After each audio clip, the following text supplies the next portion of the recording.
ஒருத்தர் nuclear bomb போட்டா அதுல இருந்து தப்பிக்க வீட்டுக்கு கீழேயே ஒரு பங்கரை கட்டுறாரு.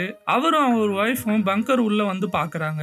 அப்போ அவங்க வீட்டுக்கு மேல ஒரு பெரிய எக்ஸ்ப்ளோஷன் நடக்குது. உடனே அவரு நம்ம நினைச்ச மாதிரி நியூக்ளியர் வார் ஸ்டார்ட் ஆயிடுச்சுன்னு அந்த பங்கரை 35 வருஷத்துக்கு க்ளோஸ் பண்ணிடுறாரு. அவர் ஒரு சயின்டிஸ்ட், ஸோ ரேடியேஷன் அஃபெக்ட் ஆகாம இருக்க அவ்வளோ வருஷம் இந்த பங்கருக்குள்ளேயே பாதுகாப்பா இருக்கலாம் அப்படின்னு அவங்க ஒய்ஃப் கிட்ட சொல்றாரு. ஆனா வெளியே நடந்தது பாத்தீங்கன்னா ஒரு பிளேன் கிராஷ். ஆனா அது உள்ள இருக்கிற இவங்களுக்கு சுத்தமா தெரியாது. 35 வருஷத்துக்கு உள்ள இருக்க மாதிரி எல்லாமே ரெடி பண்ணி வச்சிருக்காரு. எலக்ட்ரிசிட்டி, சூப்பர் மார்க்கெட், டிவின்னு எல்லாமே உள்ள இருக்கு. உள்ள அவங்க பையனும் கூட இருக்கான். அவங்க அப்பா அவனுக்கு அங்கேயே டெய்லி கிளாஸ் எல்லாம் எடுக்கிறாரு. அந்த பையனுக்கு அந்த பங்கருக்குள்ளேயே எல்லாத்தையுமே 2 பேரும் கத்து தராங்க.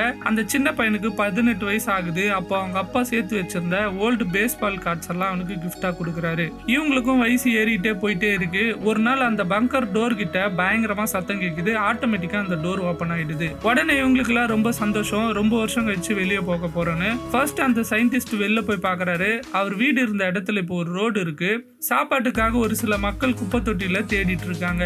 இதையெல்லாம் பார்த்து ரேடியேஷன்னால மக்கள் பாதிக்கப்பட்டிருக்காங்கன்னு மறுபடியும் உள்ளேயே வந்துடுறாரு. சடனா அந்த சயின்டிஸ்டுக்கு ஹார்ட் அட்டாக் வருது. அப்போ ஹெல்ப்காக அவங்க பையனை அவங்க அம்மா வெளில போக சொல்றாங்க.